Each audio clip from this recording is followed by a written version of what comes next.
Welcome back to the Rom-Com Rewind podcast. Hi, I'm Sarah. And I'm Devin. And like you, I love rewatching romantic comedies and I don't remember the actual thing. 1 second. It's been a minute. Hold on. It's also a pop culture recap, so we could probably just say goodbye to the... No. I love rewatching movies over and over again. Okay, it's not believable because now we know you're reading it off a script. Okay, well... My name's Sarah, and I love romantic comedies. Okay, but seriously. I have to make the cue cards bigger for her next time. Love Actually style. Okay. If you're here, you probably love rom-coms too. We do as well. I think that's my line. Yeah, it is your line. Okay, yeah. This is a show where we rewatch rom-coms, take a peek behind the curtain, dig beneath the surface, and decide, does it still hold up? Did I nail your line? We also break them down a bit for you. Yeah, sure. Today we have a pop culture recap. It's the pop culture recap. It's already off the rails, and already I think we need to discuss like maybe an elephant in the room, which is that we haven't been around for about a month. Yes. But all is good. The latter half of this summer, for us, it's end of August right now, has been very busy prepping for baby number 2. Baby number 2's on the way. We have a lot of extracurriculars that have taken a little bit more time, and we kind of just, we haven't taken a break on this pod in 3 years. I think we're going into year 4, so something like that. Yes, in 4 years. But I have to say, thank you, everyone, for still being here. We don't know if they're still here yet. I guess we're finding out right now. We are back, and we do have a few movies on the docket that we want to do for the Rom-Com Rewind podcast. But to get us back in the mood, thought we could do a pop culture recap because a lot has happened since we haven't talked to you a month ago. Mm-hmm. Going to talk about, movies, things that are happening in pop culture, romantic comedies, and maybe finish things off with a little parent corner, I think. Oh, fun. Does that sound good for an agenda for the podcast today? Sounds good. Starting with the biggest conversation point right now. Oh my goodness. I know where it's going. It's rom-com related because it is the movie It Ends With Us, which by the way is on Sarah's rom-com fantasy team. It is. And you know what? I hemmed and hawed about this movie. I went back and forth when choosing this movie for the fantasy draft. I remember, and I think I talked to a few of you guys actually on Instagram about it, whether or not I should put it on. And I did put it on, and I don't know yet if it's like a media ploy, because if it is, they're doing a really good job. But if it's not, and Blake Lively is that bad at public interviews, like there is some issue. So but yeah. I'll let you cover it. Yeah, the lead of the story is that the subject matter of this film is fairly deep in that, and it's serious. Yeah, domestic violence is a big part of the plot line here for It Ends With Us, and the contrast between that plot line and Blake Lively's interviews. Yes. Is what a lot of people are calling into question, because there are times where she seems combative with interviewers. She says things that are kind of odd. She says things that don't really make sense. Like listen to this interview, for example. If we're lucky enough to run into a celebrity in public, we only have a few moments to maybe speak with you guys. But for people who see this movie, who relate to the topics of this movie on a deeply personal level, they're really going to want to talk to you. This movie is going to affect people, and they're going to want to tell you about their life. So if someone understands the themes of this movie, comes across you in public, and they want to really talk to you, what's the best way for them to be able to talk? So, very serious question. Talking about very serious subject matter. Yes. Asking for like my address or my phone number or like my location share. Or I could just location share you, and then we could I'm just curious. Just social security number. I'm a Virgo. So I'm like, it's almost as if she didn't understand the question. Maybe, or she just listened to the first part of it and was like, but just, I don't know, like, it feels... I find it's very, it misses the point. Okay, I have to ask you this. Did you see the TikTok of an interview clip of her talking, it's another interview on a red carpet about a tooth jewel? No. Okay, so there's an interviewer who asks her on a carpet about the movie, and I don't necessarily think it's like touching on the subject matter, but it's just the overall movie itself. And again, like, it should be a very well thought out response. And I mean, she's got to have PR people to help her, but like, clearly, girl, like, you go off the rails because I guess the interviewer has like a tooth jewel. Oh no. On one of her teeth. She points it out and she goes, is that in fashion? Does it hurt? Gosh. Like, does it damage your teeth? And she just starts going off literally a minute. Like, I watched this and I was like, okay, are you ever going to answer the question? She never answers the question. She's very combative. I found this other interview where this is an older interview, but it's come up a lot since, of Blake Lively just being like kind of, I don't know, rude with the interviewer. Like, it was well known at the time that she was pregnant. First of all, congrats on your little bump. Congrats on your little bump. What about my bump? That's Parker Posey in the background, just like, I guess, making two nice ones. jokes about And these, but like, just very, and then the one that set everybody off with Blake Lively was that, like, my God, the subject matter of this film is fairly serious, and in a promo she says this. And It Ends With Us is in theaters now, so grab your friends, wear your florals, and head out to see it. Like, grab your cutest dress and watch this movie about domestic violence. Like, what is happening like, here? Again, just so out of touch with, like, part of me just wants to ask her, like, did you, instead of asking her about the subject matter, just ask, did you understand the subject matter? Like, she was in the, and I've seen the reviews. People say that she did really well. Yeah. I've seen, like, and it's funny because even back when, like, things are surfacing from, like, when she was in the when she was in Gossip Girl. Yeah. And again, just like very off, kind of defensive, almost rude responses, kind of talking over other cast members. Anyway, it's just a hot mess. But then you have to think about Baldoni, who is the director, who no one from the film follows on Instagram. Yeah, that I agree. That is an interesting and like thing. I don't know, like, supposedly he like fat shamed her by asking the choreographer her weight, because at one point he has to lift her up. And he said he has a pre-existing back injury. And he's like, I don't want to hurt myself. And so she took that to heart. Like, I guess it depends on the context in which the note was delivered. Sure. I would say overall that feels very harmless. Maybe he said it in a rude way. I agree. I mean, I don't know how these people are in real life. I don't actually talk to them. Like, I don't know them. We don't know the inside scoop, but we as the audience can see how they're talking to the public, and this is how Justin is talking to the public about the movie. It's your night, mister. No, this isn't my night. This is a night for all the women who we made this movie for. This is a night for Blake. This is so much, and when you're touched and moved by something like as deeply as I was by this book, it just kind of comes naturally. Like, he is very serious about the context of the movie, right? He understands it. I don't think Blake Lively did. So there's that to begin with. You have to understand the content. And I mean, Colleen Hoover in itself, I think this book is polarizing. People love it, people hate it. I can say I have not read it.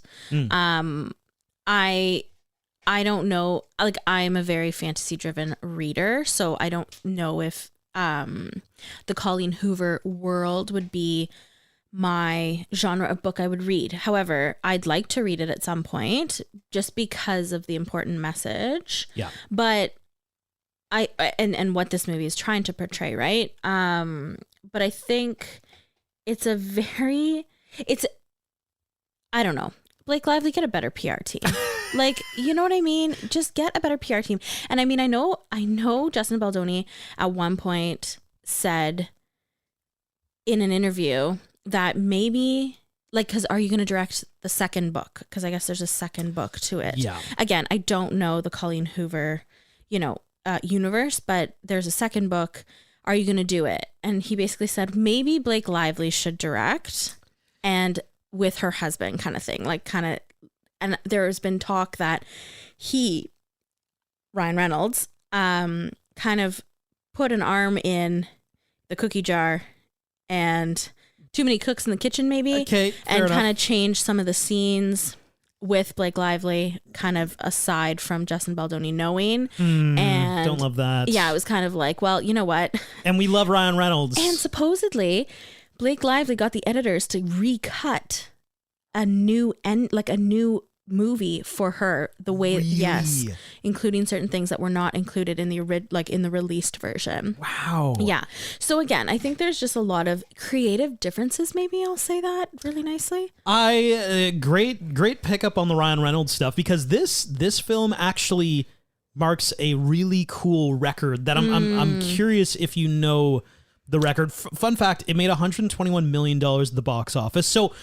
So there's a lot of talk right now about like, okay, like could a sequel happen? This movie made enough money to warrant a sequel, but like everybody seems to hate each other. Like that's kind of awkward. Yeah. But when it opened, this film was number 2 behind Deadpool and Wolverine. Yes. The first time that a couple have occupied number 1 and number 2 spot in the box office since who and when? Okay, wait, I know this. Do you know it? I do know this. I do know this. Give me a second. Okay. Take a couple. I know. And you listening, play along. You know what? I'm not going to remember. Of famous couples in Hollywood. Yes. Who have had massive box office successes, maybe in the 90s, let's say. Yeah, it's not. Oh, is it? Okay, wait. Is it Demi Moore and Bruce Willis? Did you know this? You nailed it, Sarah. Yes. You freaking nailed it. In the 90s. I'm pretty sure Ghost? it was... yes. And I can't think of the other one. Die Hard. Die Hard. I'm pretty sure it was the Die Hard. The Christmas movie, right? Yeah. I'm just kidding. We all know that Christmas. I just love to curl up with a milk and some cookies. Hot cocoa and... Home Alone. Were you Santa? Followed by Die Hard. Yeah, maybe I am Santa. Who knows? Let's move on to greener, more fun pastures now. Yeah. Brittney Spears. Oh, God. Did the memoir, The Woman in Me. She didn't do it. Well, somebody did it. It's about her. She claims to have done it, but anyway, there is... Oh, the memoir. Oh, the book. Yes. Yeah, what are you thinking I'm talking about? The movie. Well, the movie has yet to happen. Well, didn't a documentary come out, though? Oh, everybody's doing documentaries all the time. A biopic, though, is an actual, like, the artist is involved. We're going to cast somebody to be Brittney Spears, and I have for you, Sarah. Okay. If Brittney Spears does get a biopic and she is involved and it is a thing that happens in Hollywood, who do we think will play Brittney Spears? Your nominees are... All right. Sydney Sweeney as Brittney Spears. How do we feel about it? Kind of the it actress of the moment right now. She's in a lot of stuff. She's in a lot of big name stuff. You know, it's really funny. You can't picture what she looks like? No, I can picture what she looks like. I can picture what she looks like. She's already blonde. I actually have never seen her in anything. Stop. No, I feel like we've done something. No. Sydney Sweeney. Yeah. We for sure... I don't think so. Wow. We have yet to do it, and I don't watch Euphoria. I was going to say, I've seen her in something, but clearly there's no crossover between what we saw. Yeah, I haven't seen her. I don't watch Euphoria. And then I have never, like, she did that rom-com with Glenn Powell. Of course. I have not seen that. We have not done that. We've been holding off on it. Yeah. Anyone But You. We do have to do that. But yeah, I don't think I've seen it. So I can't speak on it. How about and I think this one's in there because she has the musical prowess. Sabrina Carpenter has also been named. I could see Sabrina Carpenter before Sydney Sweeney. Okay. I mean, the thing is, Sabrina Carpenter has the voice. Yeah, but... And she's also done some acting, right? She's a Disney kid. Yeah, was she a Disney kid? Yes. I think she was, right? Yep. Okay. I don't know what show. It was after I stopped watching Disney, but yes. How about Millie Bobby Brown? Oh, dye hair blonde. I could see it. I think, again, more than Sydney Sweeney. I think Millie Bobby Brown, I'm quite sure. I saw an interview where she talked about wanting to do a Brittney Spears because she feels like, starring in Stranger Things. I think she sees her life going a similar way as Brittney Spears, where she struggled a lot with fame. So I think there's a kinship there where Millie Bobby Brown wants to.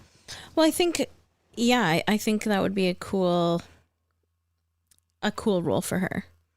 Number 4 on our list. You're going to love this one. In the Brittney Spears biopic. Oh, no. Okay. Who plays Britney Spears? Britney Spears. Britney Spears, you're right. Stop. I can't. No.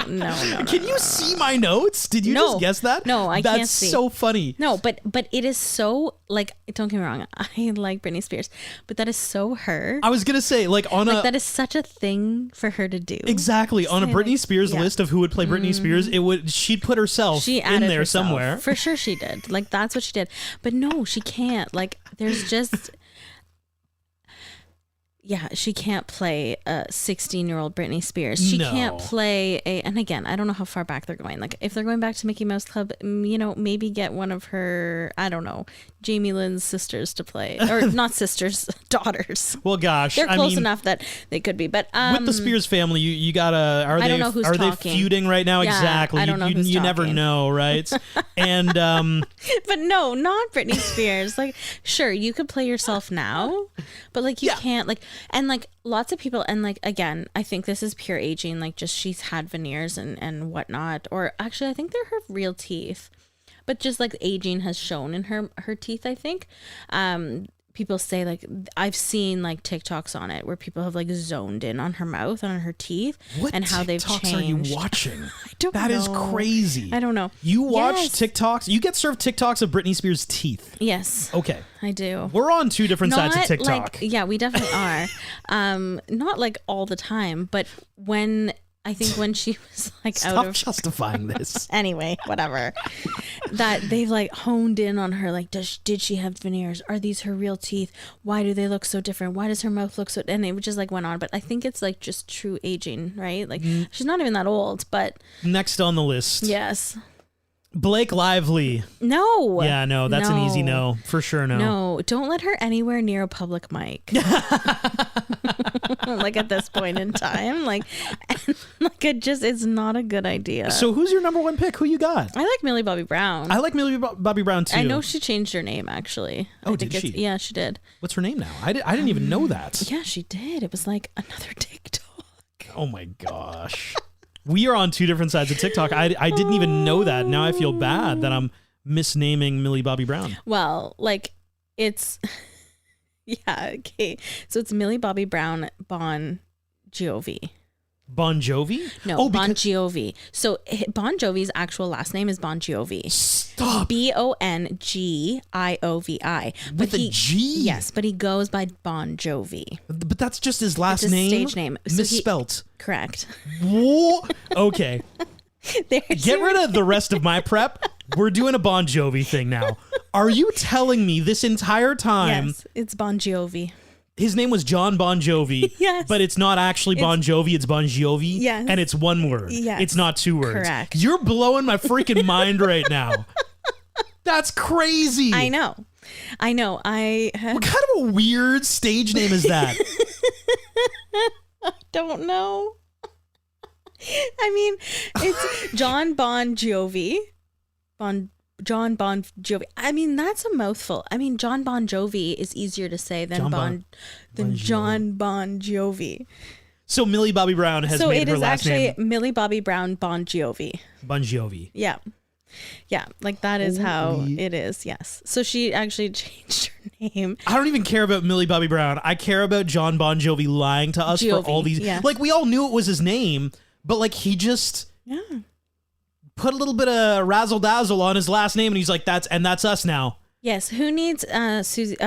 What's it? Something sells seashells by the seashore. Who needs that when you have Millie Bobby Brown Beyond Jovi or John Bon Jovi? I can't even say it. It's a new tongue twister. Everybody. Can we talk about the Ben Affleck J-Lo divorce? Yeah. Should they have even married a second time? Yeah, this one, and I mean, we're taking the context. We never like to see a relationship end, but like this one was so obvious that it was not going well from day one. Like the resting poop face that he's had since day one of getting back together with her. It's weird. He got back with his ex, and just everything we've seen of Ben has been him looking miserable. And they both would wash it away like, oh, that's just how Ben looks. It's like, but it's weird that this is just restarted again. Like, he's kind of... Yeah, well, I don't know. And they got back together really quickly. So fast. They got engaged extremely quickly. Too fast. They were married for 25 months. And I mean, don't get me wrong, Kim Kardashian was married for a shorter amount of time. And, Britney Spears with Kevin Federline. Like, sure. But there's been a lot of short marriages.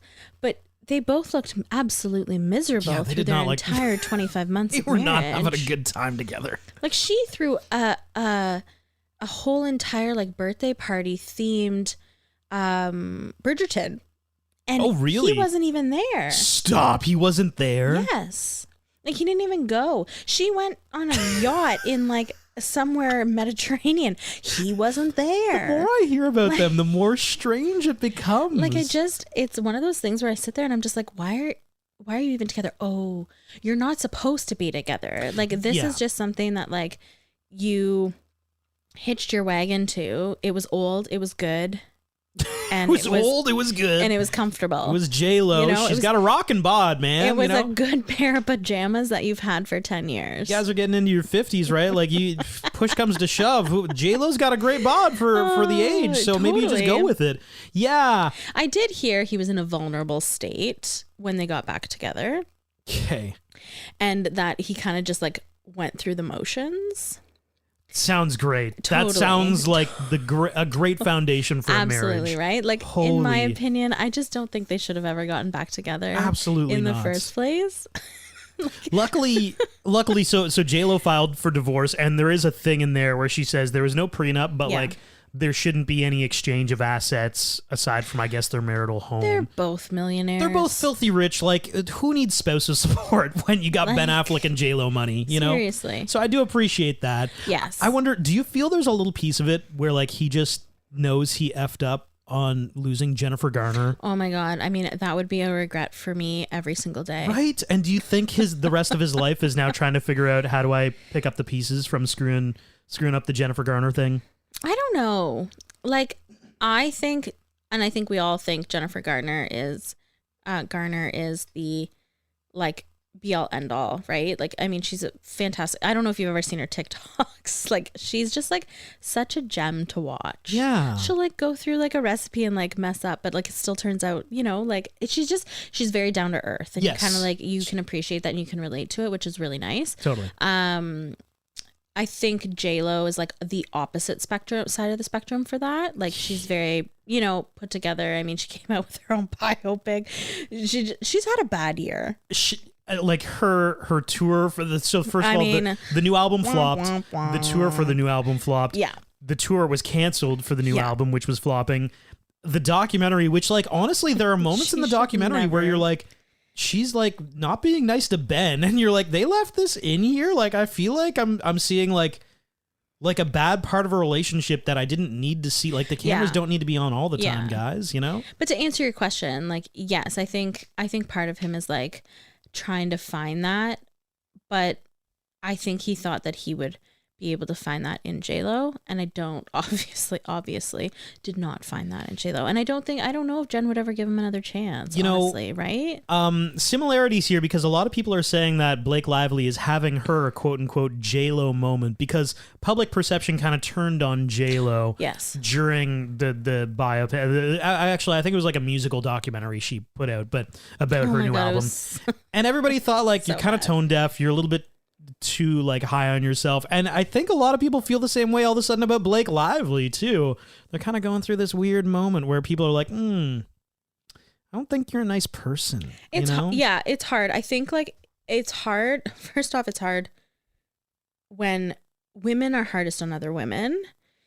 And so we want to try to bring each other up. But at the same time, like you said, very tone deaf and very, like, missing the whole point of what this movie was about. Sorry, to go back to the whole Blake Lively movie release. But, like, it's just interesting that, Baldoni is, like, for some reason the one who isn't in communication with anybody else, but is the one who's handling the PR pieces better. Which, interestingly enough, I forgot this tidbit. He hired the PR team who did Johnny Depp's defamation trial, which is wild. It is wild. But, like, so, like, there's obviously lots that we don't know about. Mm-hmm. And again, we read what is provided to us, right? And that's what we're given. But All very interesting. All to say, I think it's a good thing that J-Lo and Ben Affleck, I did not think that they'd last, to be honest. When they got married, I was like, did they actually get married? Because, like, I don't know. It just all happened so fast. Next for you, Sarah, I have a TikTok trend that I saved this because I think our friend Sarah is going to have a very visceral reaction to this TikTok trend. Okay. Your friend Devin, I already despise it. Have you seen this though, Sarah? On like, actually, it's more of an Instagram trend.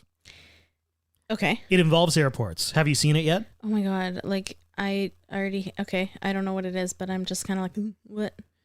There's a new trend of taking photos of, you know how like oh God, I think I've heard of this, but continue. Of the security tray, like as you go through TSA or go through security. Yes. The tray with all your stuff. Yes, why? Setting it up very aesthetically with like shoes that match your sunglasses, and there's a bag here that matches everything, and kind of setting it up really, really nice and taking a photo before you go through security of the tray. The chaos that happens in that line. Totally. Do it on your own time. Totally. Do it on your own time. That's my only thing. Like, hey, you do you on social media. I don't care that much. Yeah, for sure. But like, you're picking the single most stressful location on the planet. Yes. There is nowhere angrier than a security line. Yeah. Especially in that moment. Like, guys are yelling at you like, take your sweaters off, take your boots off. They change the rules sometimes too. That drives me crazy. They do. And you know what? When you are, and I know this from experience, when you're trying to get through that TSA line with children, you know what? I am just trying to wrangle my children and keep them in the same vicinity as me, making sure all of their stuff is in the box, forgetting my belt that's on, walking through and having to walk back with my kid, and then having like, it's just the and then chaos, there's Jessica holding up the line being like, I just got to get my sunglasses. It's just perfect here. The pink's off. Like, no, like you need to just go through the line. You just can do it go after. through the line, but yeah, do it after. Hell yeah. Do it after the line. There's like little like areas where you can like put your box and like take your shoes out and do all that stuff. Yeah. If you need to like reorganize your passport. Take a photo of your then. box. You can do it then. Yeah. It's not your box. Take a picture of the box with your stuff in it. I thought you'd like that one. No, don't do that. But yes, like that is just such a stressful time. And you know what? I think it would just piss off. I can't wait for the signs. Please do not take pictures of your bin prior to going through the blah, blah, blah. We're probably going to get there. Yeah. I got a couple more rapid fire things that I think we can just cruise through. Okay. Like, Allison Hannigan admits she's dreading the day her kids want to watch American Pie. Oh my God. Like I would too if I was in it. Question, will we ever do this film on the podcast, American Pie? Because Sarah has said in the back of this is a little glimpse between the curtains on the podcast. Sarah never wants to do American Pie. Did I say that? Yeah, you did. You said we could never do it because it's become so like... Oh, I mean like... There's parts of it. It's probably I can't remember the movie that well, but we assume that. It's definitely there's the pie part. Oh, that I think we could do that on the pod for sure. Well, I'm just saying, highlighting the interesting scenes that occur, and maybe that's like a part that we pull out and say like interesting scenes, and they are the one time at band camp, the trumpet, the next one, the pie scene, the like, and go through it that way. Yeah. But like I have a vivid memory of watching this movie with my entire family. Oh, God. And how old were you? And tell us. Family friends. How old were you? To the point where the family friend's father stopped the movie. Fair enough. And fast forwarded it through, I believe, the pie part. Certainly. And certainly, you don't want kids getting those ideas. And I think they like immediately all looked at each other, like the parents, and they were like, "What did we just do?" No, like I was definitely like I was probably like 14. Okay. Yeah, so but like that's maybe 13, yeah, 14, but like my brother's younger. Yeah. And it's just like there were a lot of dynamics at play. I never want to watch a movie like that ever again with parentals. Like I'm not going to do that to my kids. Sarah, and let me hold your hand when I say this. We're the parentals now. I know. Okay, do you realize that? I just looked around to see who the adults were, and then I realized... The adults in the room are us. Yeah, so I will never do that to my child or children because I just... it was just really awkward. Like, I remember some of us being under the table like just it was a like I don't know, we had like this mattress thing set up under a table. It was really cool. It was whatever, like kind of like a fort like. Anyway, we're watching it. That's when you know you're too young to watch American Pie. Right. Did you watch it in a play for it? Then probably too young.